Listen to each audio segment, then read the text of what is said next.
দিয়ে দিলাম আমরা I am reading a story. আচ্ছা আই এম যেহেতু এটা কন্টিনিউয়াস আমাদের, এটা কি আমাদের কন্টিনিউয়াস, এখন কন্টিনিউয়াস এম আছে যেহেতু present continuous tense, present continuous tense এটা। আচ্ছা এটা যদি আমরা যদি নেগেটিভ করি তাহলে কি হবে আমাদের আই এম নট করা যদি নট বলবে reading, reading a story, story. এটা যদি আমি ইন্টারগ্রেট করি সবার সময় চেঞ্জ করতেছি, ঠিক আছে? ইন্টারগ্রেট করলে এম আই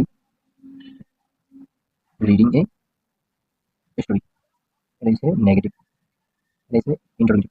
এবার তোমরা নেগেটিভ ইন্টারগ্রেটিভ এম লাগাবে, এম আই এই নট বলবে, not reading a story, negative interrogative.